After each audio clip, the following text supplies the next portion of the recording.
د امارت ولاړ شي د خپل تاجکان به د موږ په غاړو کې دا لونګۍ را اچي کشوي به او موږ وایي بیا پیسه دار هم نه یو چې ګوجرانوالي او میاوالي ته ولاړ شو هلته واوسېږو موږ به دلته ورته پاته یو دغه د تاجک ملا دا خبره کوي په ډېرو نورو تاجکو طالبانو کې ناسته د تعصب او دې شیانو په اړه باندې غږېږي نو خبره دا ده چې دا مسله یوازې د کلو د اطراف نه ده د قومونو مسایل دي د مذهبونو مسایل دي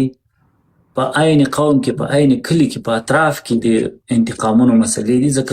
دومره خلک عقده‌ای کړي دومره خلک یې سره جنجالي کړي دي چې ټول خلک چې د یو بل له یو بل هغه لري ټول خلک یو له بله شکایتونه لري اوس مثلا دغه د دوی د قانون د جزا کې یو اصل دا ده چې که یو چا بد کار کوو او یو بل سړي لیدو او د هغه جاسوسي یې ونه کړله هغه څوک چې جاسوسي نه کوي هغه هم باید دوی محکمه کړي دا خبره خو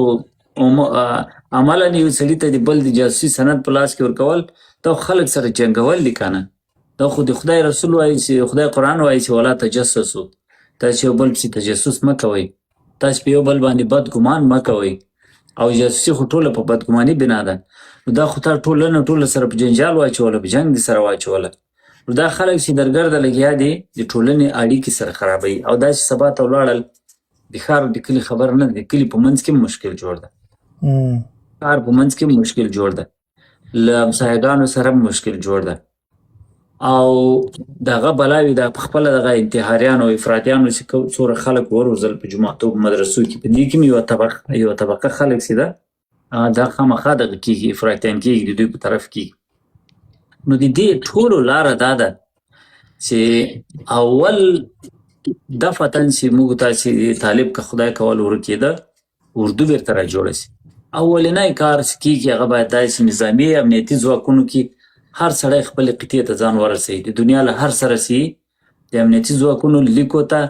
هر سړی خپلې قطعې ته ځان ورسوي بلې تم نه او اردو عاجل را جوړه کړي ځکه د افغانستان حالات چې دي امنیتي خلا به اول ډکه د نور شیان بیا وروسته پسې جوړېږي نو که چېرته ته یو داسې هغه امنیتي قوت ولري که نه چې هغه ټول شموله امنیتي قوت او د اردو په اساساتو بنا هغه بیا کولی شي چې هغه امنیتي خلا ډکه کړي او تر یو حده پورې د حالت مخنیوی وکړي او بل دا ده چې نوع د سیستم ډېره مهمه ده څه ډول سیستم ته راولي چې په هغه کې مثلا دغه حالت ته اوایډ کوی شي که نه چې رول اف لا ډېر زیات مهم ده چې قانون واقع څنګه منځته راوړي او یو سیاسي تفاهم باید تر مخ وسي او تر دې ټولو راخواته موږ تاسو لپاره یو سازمان موجودیت ضرور ده ځکه څه سازمان ولري د هغه له لارې شی کنټرولوای شي خو که سازمان ولري خو موږ دلته 15 نفره نه شو کنټرولوای هره ورځ سړی ورور لیونی سوی په یو بل خوا خطاوتی ته دغه سړي ته ټوپک په لاس ورکړه دا دلته چې د یو چا مړي لور ته ښکنځلې کوي دغه سړي ته ټوپک په لاس ورکړه ورته ووایه دا پوسته دې دې کلي وساته د ورځې په څو ناموسونو دی تجاوز کوي دا خو سایکولوژي خو دغه شی ده که نه یو سړی چې اخلاقیاتو ته نه ژمن خو په دغه لیول باندې چې یو سړی لیوه یي له هغه نو خو بیا ته خلک ساتلی نه شي امن کولی نه شي خو د غوره تاوان رسوي نو خبره دا ده چې دا کنټرولېږي په څه شي باندې په سازمان باندې په اداره باندې بیا په هغه شکل ته کولی شي چې مسؤلیت خو رول اف لا خو ضرور ده او دا کله چې ته دې حد ته قوت پیدا کوې چې طالب را نسکور کې نو خو ته خو هم یو اندازه قوت باید وي که نه چې ته طالب را نسکوری خو ته به هم یو قوت یې نو بیا ځکه ویره نه ده پکار دا ځینې خلک وایي بدیل یې څه ده خو ته یو وارې ته چې له طالب سره مقابلې ته لویږي خو ته یې خپله بدل کېږي که نه چې یو سړی له بل چا سره په زور کې مساوي شو چې د هغه په اندازه زور تا پیدا کړو خو ته بدیل شوې که نه خبر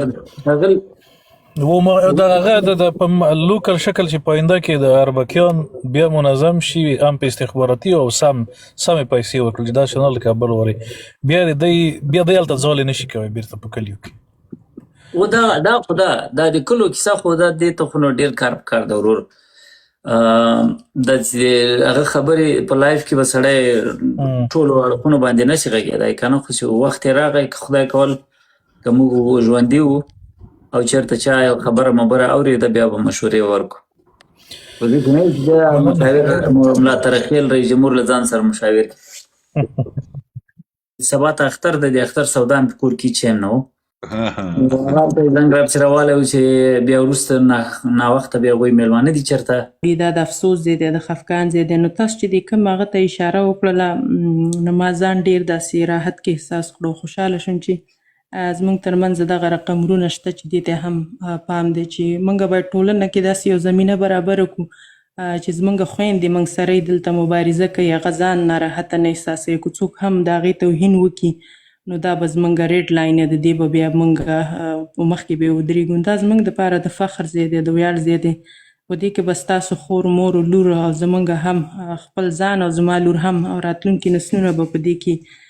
ځان محفوظه احساسوي او راوځي به ټولنې ته. دا لکه دې کاناډا کې تاسو اوسېږئ، موږ دلته ډنمارک کې، دلته که تاسو وګورئ څوک ښځې ته پورته نشي کتلی. که داسې یو خبره ورته وکړي هم په هغې باندې په یو کیس کولی شي د هریشمنټ. نو دا اول هغه دی، دا ډېر مهم دی چې موږ هم د دې ټولنې 50% نفوس یو، موږ هم حق لرو.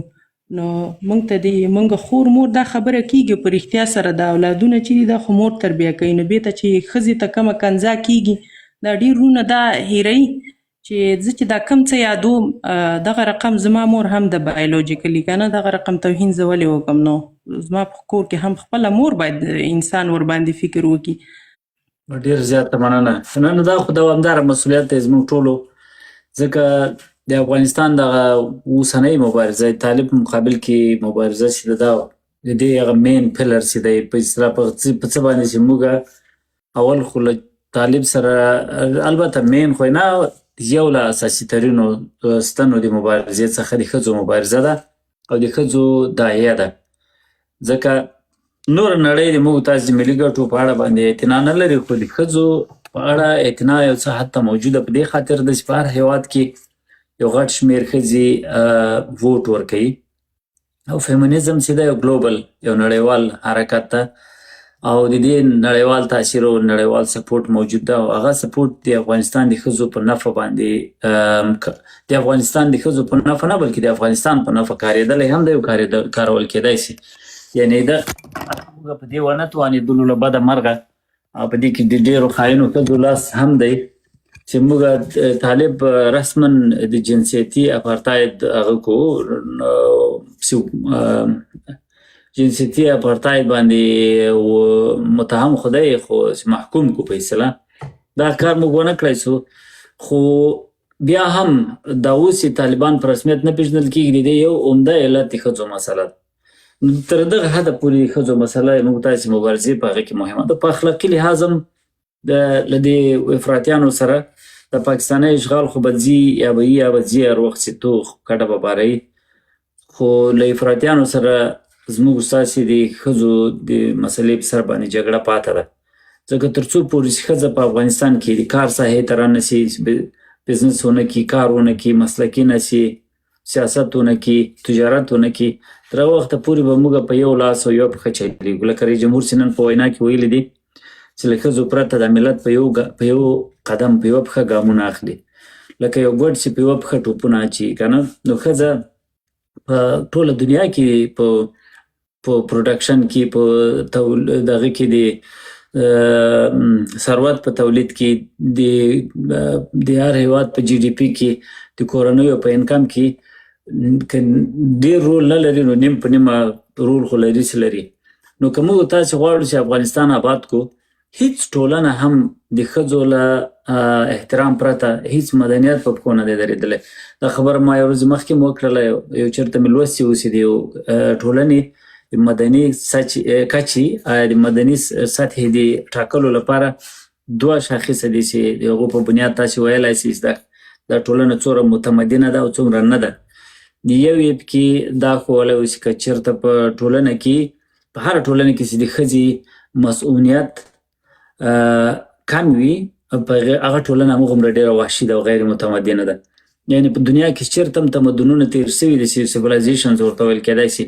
یوه خاصه یې دا وله چې په هغو سیویلایزیشنونو کې او په د هغو په هغه دور کې د ښځې موقف لوړ سوی ده. دا که